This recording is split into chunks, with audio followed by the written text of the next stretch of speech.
नमस्ते मित्रों।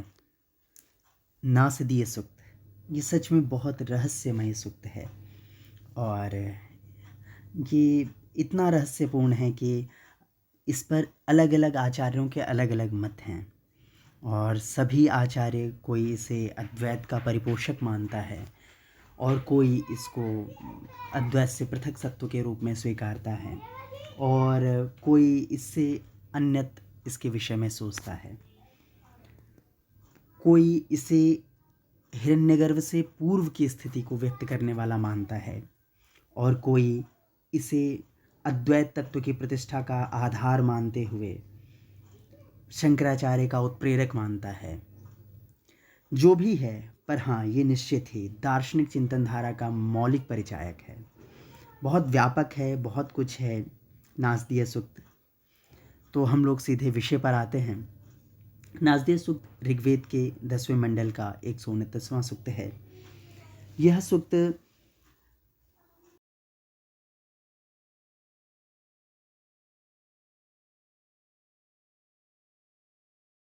मंत्रद्रष्टा हैं, वो प्रजा परमेष्ठी हैं और देवता के रूप में भाववृत्त अर्थात सृष्टि स्थिति प्रलय के अधिष्ठाता परमात्मा हैं।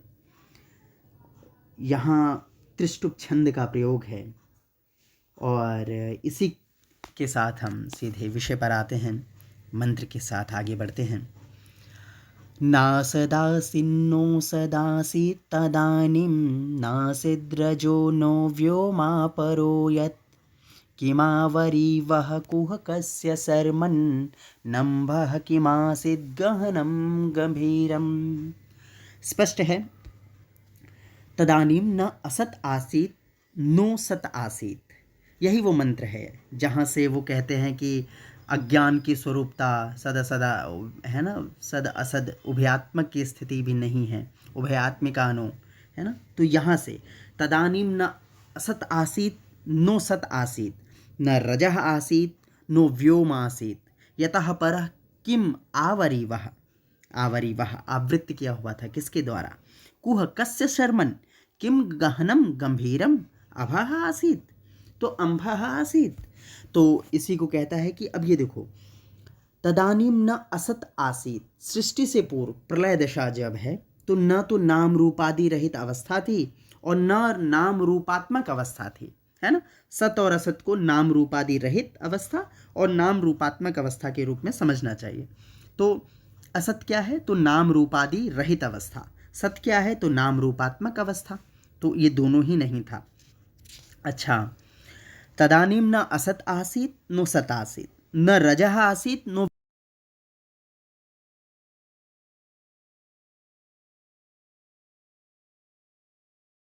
सबसे पर या ऊपर है ना। अच्छा, यत परह जो सबसे पर या ऊपर है, किम आवरी वह, फिर जो सबसे ऊपर क्या था वो, किम आवरी वह किसने आवृत्त किया हुआ था, कुह कस्य शर्मन किम गहनम गंभीरम अम्भः आसीत, ये सब प्रश्नवाचक हैं। तो ऐसी स्थिति में क्या वृत्त किया हुआ था, अथवा आवरण था, अथवा क्या था वो, किसके द्वारा ये सब कुछ आवृत्त था, क्या अवशिष्ट था, क्या वहां शेष था, वह कहाँ था, किसके संरक्षण में था? कुहकस्य शर्मन किसके संरक्षण में था? क्या वह उस समय अथाह मात्र जल ही था? किम आसित गहनम गंभीरम अम्भः, क्या मात्र और मात्र जल से व्याप्त था? तो जब हम अंतरिक्ष और कोई भी लोक नहीं है, आकाश नहीं है, तो जल का आश्रयभूत भी कैसे स्वीकारेंगे, है ना। तो क्योंकि बिना आश्रय के तो कोई चीज़ रहेगी नहीं, तो इसलिए यहाँ पर ये भी नहीं कह सकते कि उस समय जल था। तो अम्भस शब्द का यहाँ सामान्य अर्थ हम जल करते हैं, लेकिन क्योंकि अंतरिक्ष और आकाश की सत्ता को हम निषेध कर चुके हैं, है ना। किमावरी वह को यहाँ कहता है आस रजो नो व्योमा परोयत, न तो व्योम था, न रस था, न कोई लोक थे, है ना। तो हम पहले ही अंतरिक्ष और आकाश की सत्ता का निषेध कर चुके हैं। तब जल की सत्ता कैसे हम माने कि हर जगह वही था, क्योंकि जल को भी तो कोई आश्रय चाहिए, किस पर रहेगा। तो इसलिए यहाँ पर हम जल शब्द से शून्य सा अर्थात केवल और केवल शून्य की अवस्था को स्वीकारते हैं, है ना। और ये जो नासदा सिन्नो सदासीत पद है, इसी से सद असद निर्वचनीय अविद्या माया के प्रतिपादन तत्व को वेदांती लोग स्वीकारते हैं। और शायणाचार्य जी ने भी ऐसा ही माना है, अद्वैत वेदांतियों के उक्त मतानुसार मत को ही इन्होंने भी स्वीकृति दी है। लेकिन जो रामानुज जी हैं उनका कहना है कि उक्त वाक्य का तात्पर्य यह मानना है कि प्रलय दशा में असत अर्थात अचिद व्यष्टि और सद अर्थात अचिद समष्टि, ये स्थिति है ना। तो असत से उन्होंने अचिद व्यष्टि और सत से चिद व्यष्टि, ये दो अर्थ किए हैं। दोनों पद जो हैं तमह पदवाच्य अचित समष्टि में प्रलीन हो जाते हैं, मतलब जो व्यष्टि है वो समष्टि में लीन है। तो किस तरह से, तो अचित जो चैतन्य तद व्यष्टि है और अचित व्यष्टि है, दोनों ही तमह पदवाच्य अचित समष्टि में प्रलीन थे। ये उन्होंने इस तरह से अर्थ किया है इसका। ठीक है, विषय को ज़्यादा गंभीर ना किया जाए, समझना कठिन हो जाएगा। ठीक है। न मृत्युरासीद अमृतन्न तरहि न रात्राहन्नः आसीत् प्रकेतः आनीदवातं स्वधया तदेकं तस्माद्धन्यन्न परः किंचनासा। अच्छा, न मृत्यु आसीत, उस समय की स्थिति को बताते हैं कि तरही न मृत्यु आसीत, उस समय मतलब जब सृष्टि से पूर्व की अवस्था है ये, है ना। तो सृष्टि से पूर्व जब प्रलय दशा है तो न मृत्यु थी और न मृत्यु का अभाव अर्थात जीवन था, है ना। न मृत्यु आसीत न अमृतम, न रात्रान्नः प्रकेत आसीत, और न रात था और न दिन था। और प्रकेत का मतलब होता है ज्ञापक, सूचक चिन्ह, है ना। तो उसका भी कोई चिन्ह नहीं था कि यहाँ पर जीवन है नहीं है, रात है नहीं है, दोनों की स्थिति को नकारा जा रहा है। न तो मृत्यु थी न जीवन था, न रात थी न दिन था, न ही उसका कोई चिन्ह था, है ना, संकेत भी नहीं था। तत् एकम अवतार स्वधया आनीत तस्मात् परः अन्यत किंचन आस, है ना। अब यहाँ इसको व्याख्यायित करता है, कहता है कि तत् एकम आवतम, तत् एकम अवातम, वहाँ अवातम, अवातम पद से उन्होंने व्याख्या बिना वायु के, बिना प्राण वायु के एक कोई ऐसी तत्व विशेष, सत्ता विशेष को स्वीकार रहे हैं। अनिर्दिष्ट स्वरूप वाला तत्व, वह अनिर्दिष्ट स्वरूप वाला तत्व विशेष, एकम अकेला, अवातम बिना प्राण वायु के, स्वधया अपनी शक्ति से, अपनी धारक शक्ति से, है ना, अनीत अर्थात जीवित था, तस्मात उसे सचमुच, हा मतलब निश्चय, है ना, निश्चय रूप से, तस्मात् ह परह अन्यत किंच न आसन, उससे सचमुच निश्चित रूप से, परह परे, मूल अन्य दूसरा, किंचन न आसन कुछ भी नहीं था, है ना। तो न मृत्युरासीद अमृतन्न तरहि न रात्रा अन्नः आसीत प्रकेतः, है ना। न तो मृत्यु थी न जीवन था, न रात्रि थी न दिन था, न उसका संकेत ही था, है ना। आनीदवातम स्वधया तदेकम, है ना, वो जो एकम, वो तत् एकम अनिर्वचनीय तत्व विशेष, है ना, वो एक अवातम बिना प्राणवायु के, स्वधया अपनी शक्ति के द्वारा, अपनी धारक शक्ति के द्वारा, आनीदम आनीत अर्थात जीवित था। अच्छा, तस्मात् धान्य न परः किंचनास, तो तस्माद ह, है ना, उस निश्चित रूप से, उससे सचमुच निश्चित रूप से, उससे परे, अन्यत कोई और तत्व, किंचन कुछ भी, न आस नहीं था, है ना। तमः आसीत, ठीक है। इसी क्रम में अगला मंत्र है, तमः आसीत तमसा गूढ़मग्रे अप्रकेतम सलिलम सर्वमा इदम, है ना। तुच्छेनाभ्यपहितम यदासीत तपस्तन्महिना जायतैक्यम। अच्छा, इसी क्रम में तीसरा मंत्र है, ये कहता है तम आसीत तमसा गूढ़म अग्रे। तो क्या था भैया, अग्रे तमसा गूढ़ तमः आसीत, मतलब प्रलय काल की स्थिति को बताता है कि वहां पर सृष्टि से पूर्व की अवस्था जो है प्रलय काल, वहां पर क्या था, अंधकार से आवृत्त, सब ओर से तम ही तम था, मात्र और तम था, बस अंधकार ही था, ऐसा कहना चाहता है ना। अच्छा, इदम सर्वम सल्लम आहा, अच्छा, यह सब संपूर्ण दृष्टिगोचर जगत व्यापक अर्थात सूचक चिन्हों अथवा नाम रूपादि विशेषताओं से शून्य सा था, कुछ नहीं था, है ना। इदम सर्वम सलिलम आ, है ना।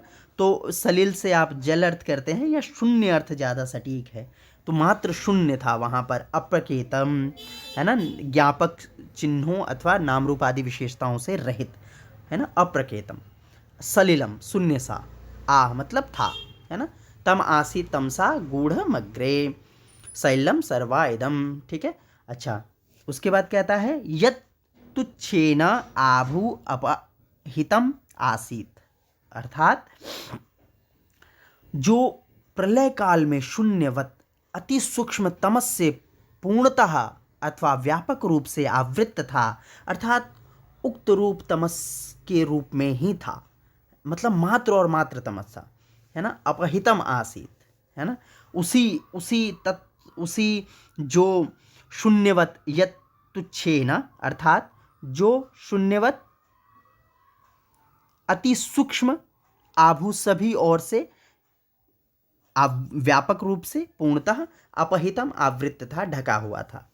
अच्छा, फिर तत् एकम तपसः महीना अजायत, वह एकीभूत जो तत्व विशेष था, तपसः मतलब संकल्प रूपित तप की महिमा से, अजायत अर्थात उत्पन्न हुआ। तो कहने का मात्र भाव ये है कि वह एकीभूत रूप में स्थित जगत परम तत्व के संकल्प रूप तत्व की महिमा अथवा सामर्थ्य से विधि रूपों के साथ उत्पन्न हुआ, विविध रूपों के साथ वो उत्पन्न हुआ, है ना।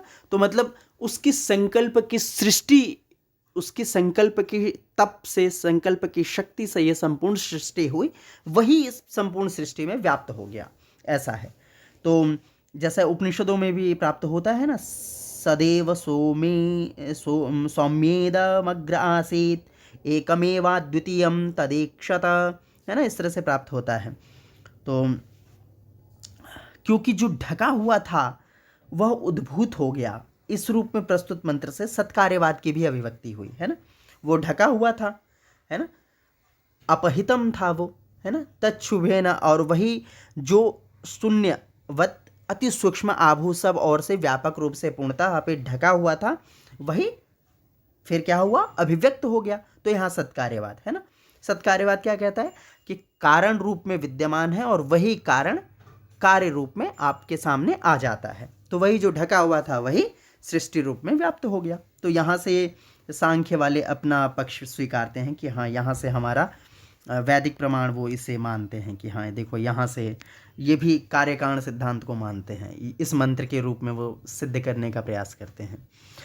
अगला मंत्र है, तो सामान्य रूप से इसका मतलब यही है पूरे मंत्र का जो अभी हम लोगों ने पढ़ा है, कि सारी सृष्टि जो थी वो किससे ढकी हुई थी, तम आसीत तमसा गूढ़मग्रे अप्रकेतम शैलम सर्वायदम। तो शैलम से अर्थ आप जल करेंगे तो घटेगा नहीं, क्योंकि पूर्व मंत्र में हम कह आए हैं कि अंतरिक्ष और कोई लोक इत्यादि नहीं था, तो फिर वो जल का आश्रय नहीं बन पाएगा, इसलिए सर्वथा शून्य अर्थ करना चाहिए, है ना। तो बस शून्य सा, यही उसका अर्थ करते हैं। तो सबसे पहले बस वही शून्य था। तो फिर क्या कहता है, उस वही एक तत्व शून्य जो है, अति सूक्ष्म तत्व है, वो सभी ओर से ढका हुआ था, और वही अपने तप के संकल्प की शक्ति से हर रूप में उत्पन्न हो गया, वही उद्घाटित हो गया, है ना, ये अर्थ किया, अजायत उत्पन्न हुआ, इस तरह से। ठीक है, इसमें अगला मंत्र है, कामस्तदग्रे समवर्तताधि मनसो रेतः प्रथमं यदासीत सतो बंधुमसति निरविंदन हृदय प्रतिष्ठा कवयो मनीष्या। तो देखो, ये पंक्ति बहुत फेमस है, कामस्तदग्रे समवर्तताधि पूछ लिया जाता है, और या हृदय प्रतिष्ठा कवयो मनीषा, ये भी पूछ लिया जाता है पेपरों में कि ये किस सूक्त से आया है ना, इस तरह से प्रश्न आ जाता है। तो इसको भी थोड़ा ध्यान में रखना है, प्रश्न की दृष्टि से और ज्ञान की दृष्टि से भी इसे ध्यान में रखें कि अग्रे काम एत अधि समवर्तता, सृष्टि से पूर्व प्रलय काल में संकल्प अथवा इच्छा से उस परम तत्व को अधिकृत किया, है ना। अग्रे काम तत् अधि समवर्ता, अग्रे सृष्टि से पूर्व दशा में काम संकल्प ने, इच्छा ने, तत् उस परम तत्व को अधि समवर्तता अधिकृत किया, है ना। काम तदग्रे समवर्तताधि। अच्छा, तो अग्रे काम तत् अधि समवर्तता, लग गया ना पंक्ति, हाँ। अच्छा, यत मनसः प्रथमं रेतः आसीत, अब इसी को बताता है कि यत मनसः प्रथमं रेतः आसीत, जो मन का या ज्ञान का पहला, रेत का मतलब यहाँ विकार या पहला कार्य, ये दोनों अर्थ किया जाता है। तो इस संकल्प, ये जो संकल्प हुआ, ये जो इच्छा हुई, यही परम तत्व के मन अर्थात स्वाभाविक ज्ञान का प्रथम कार्य था, विकार्य था, है ना, इस तरह से अर्थ किया जाता है।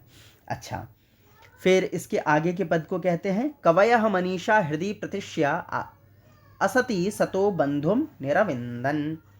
अच्छा, तो तत्ववेताओं ने अपनी प्रजा अथवा चिंतन शक्ति से हृदय के अनुसंधान कर असत से सत का संबंध पा लिया।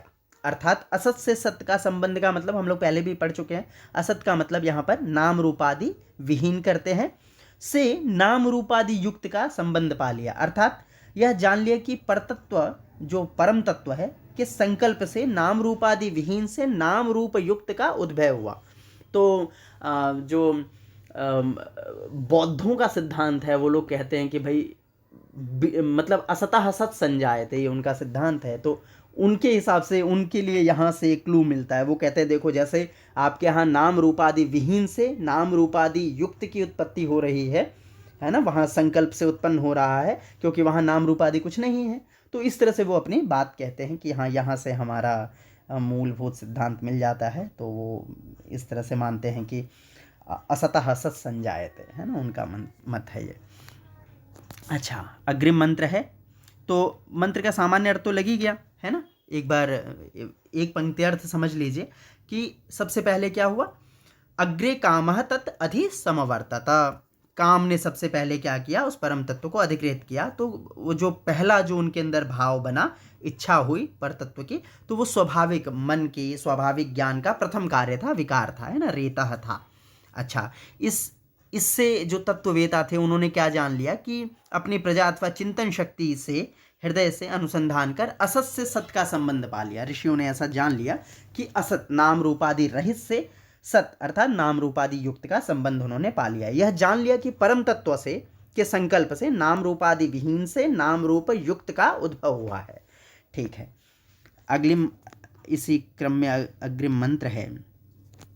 कहता है तिरश्चिनो विततो रश्मिरेशा मधा स्विदासीत उपरि स्विदासीत रेतोधा आसन महिमान आसस्वदा अवस्थात प्रयति परस्तात। देखिए, ये भी बड़ा प्रसिद्ध है।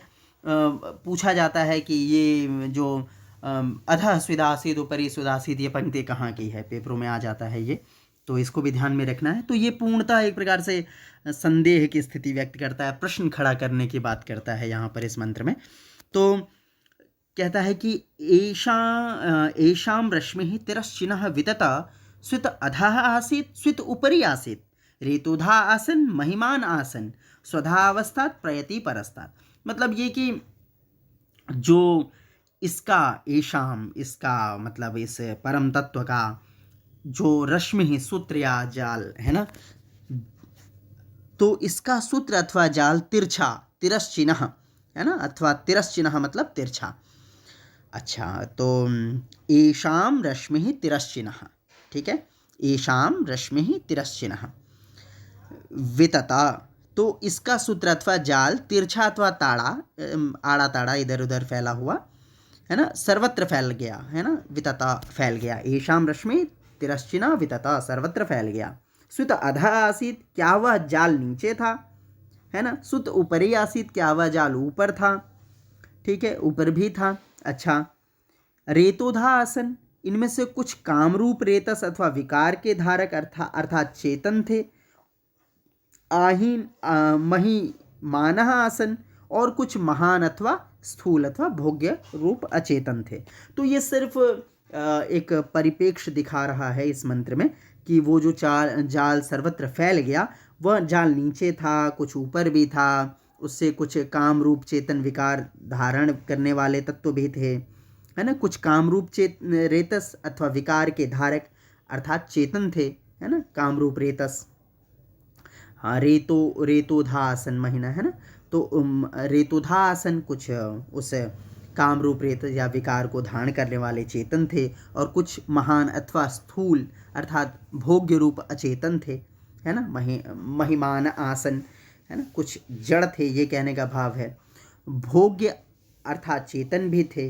अच्छा, स्वधा अवस्थात प्रयति परस्तात, और या निकृष्ट था और प्रेरक था, भोक्ता अर्थात चेतन, ऊपर था, उत्कृष्ट था, ये सारे अर्थ इन्होंने स्वधा अवस्था तो मतलब भोग्य अर्थात अचेतन, अवस्था नीचे या निकृष्ट, प्रयति परस्तात् प्रेरक या भोक्ता, चेतन परस्तात् ऊपर आकृष्ट करने वाला भी था। तो कहने का मतलब है कि वो जो चेतन शक्ति जो सर्वत्र एक आड़े तिरछे जाल की तरफ व्याप्त हो गई, वो इस रूप में थी, अर्थात कहीं वो नीचे थी, मतलब उसकी उसकी व्यापकता को बता रहा है कि वो नीचे भी था, ऊपर भी था, सर्वत्र था। और वो कामरूप रेतस को धारण करने वाला होने से चेतन भी था, और महिमानः आसन और स्थूल भोग रूप अचेतन भी था, और स्वधा अवस्था तो कहीं नीचे भी था, और प्रयति परस्तात् मतलब निकृष्ट भी था, तो और कहीं प्रयति प्रेरक भोक्ता अर्थात चेतन भी था, परस्तात् ऊपर, और आकृष्ट भी था, है ना, श्रेष्ठ भी था। तो इस तरह से इन्होंने उस परम तत्व को ही व्यक्त करने का प्रयास किया।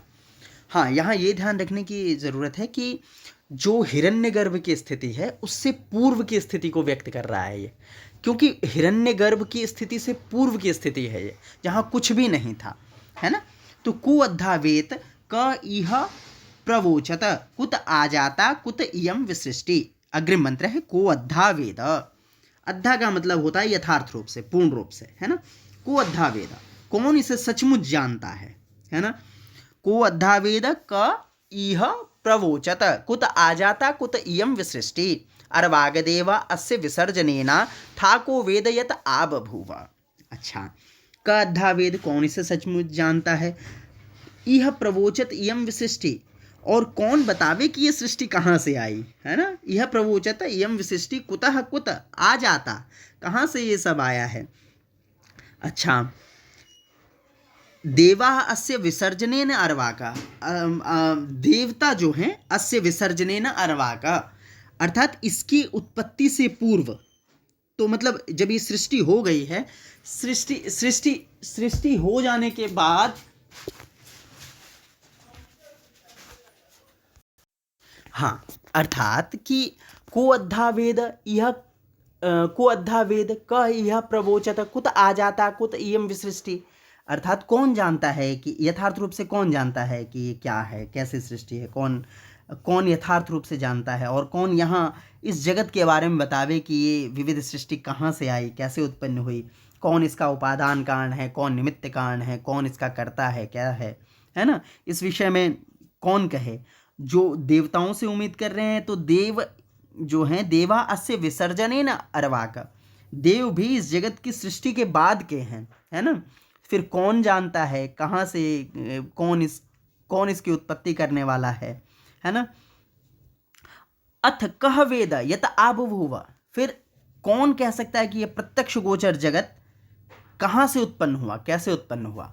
बहुत ही प्यारा मंत्र है, को अद्धा वेद का यह प्रवोचत कुत आ जाता कुत इयम विसृष्टि अर्वाग देवा अस्य विसर्जनेनाथ को वेद यत आबभूव, है ना। तो ये सृष्टि देवताओं की उत्पत्ति से भी पूर्व की है, तो वो भी क्या बताएं।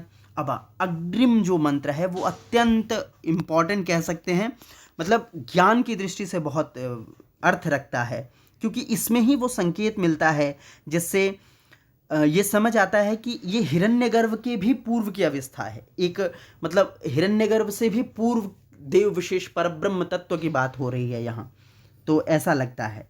इयं विशिष्टिर यत आबभूव यदि वा दधे यदि वा न यो अस्माध्यक्षः परमे व्योमन सो अंगः वेद यदि वा न वेद। देखिए, यह विविध सृष्टि है ना, यम विसृष्टि यत आबभूव, ये सृष्टि कहाँ से उत्पन्न हुई, विविध सृष्टि जहाँ से, यतः है ना, आबभूव जहाँ से उत्पन्न हुई, यदि वा दधे धारण की जाती है। अब अच्छा, यह विविध सृष्टि जहाँ से उत्पन्न हुई अथवा यह किसी के द्वारा धारण की जाती है ना। तो यम विसृष्टि यत आबभूव यदि वा दधे यदि वा न, धारण की भी जाती है अथवा नहीं की जाती है, इस बात को, है ना, ये दोनों पक्ष कह रहा है, यदि वा दधे यदि वा न। हाँ, तो ये सृष्टि कहाँ से उत्पन्न हुई और इसको किसी के द्वारा धारण किया भी जाता है या नहीं, इस तरह से दोनों बात कर रहा है, धारण की जाती है अथवा नहीं। अच्छा, इस बात को, अच्छा, जो इस जगत का अध्यक्ष सर्वोच्च आकाश या द्युलोक में है। अब ऐसा देखो, ये यो अस्य अध्यक्षः परमे व्योम सो अंगवेद यदि वा न वेद, वह भले ही जानता है, सो अंगवेद है ना, अंग मतलब भले ही जानता है, सो अंगवेद अथवा है ना वा न वेद, या ये भी हो सकता है कि वह नहीं जानता। तो संभावित पक्ष भी है और स्पष्ट पक्ष भी है। तो जैसे मंत्र से ना पढ़ने से ये बात स्पष्ट होता है कि प्रस्तुत मंत्र में सृष्टि के रहस्य को गूढ़ता का प्रतिपादन किया गया है, क्योंकि यहाँ जगत के अध्यक्ष के विषय में भी यह कहा गया है कि वह भले ही यह जानता हो कि यह सृष्टि कहाँ से हुई और किसी के द्वारा धारण की जाती है अथवा नहीं, किंतु साथ में यतः यह पद लगा दिया गया है, तो यह कह दिया गया है अथवा वह नहीं जानता हो, है ना। अतः यह सृष्टि है कि मतलब वो जो जगत का अध्यक्ष है वो सृष्टि के विषय में नहीं जानता और न यह उसे धारण करता है। तो जिस हिरण्यगर्भ के विषय में हम लोगों ने पढ़ा कि हिरण्यगर्भः समवर्तताग्रे भूतस्य जाते प्रतिरेकयासीत्, तो यानी इस तत्व से भी परे है वो तत्व जिसकी इस सुक्त विशेष में बात हो रही है, क्योंकि ये जो हिरण्यगर्भ है ये मूल कारण नहीं है, यथार्थ धारक नहीं है इसका, इनसे भी परे वो परम तत्व है जो इसका यथार्थ धारक है। इस तरह का अर्थ विशेष यहाँ से निकलता है कि अन्य कोई तो इस बात को यथावत रूप से नहीं जानता, ये भी एक सांकेतिक पक्ष यहाँ से स्पष्ट हो ही जाता है। तो ठीक है, आज नासिदिय सक्त पूर्ण हुआ। इसी क्रम में हम लोग आगे बढ़ते रहेंगे, तब तक के लिए फिर मिलेंगे।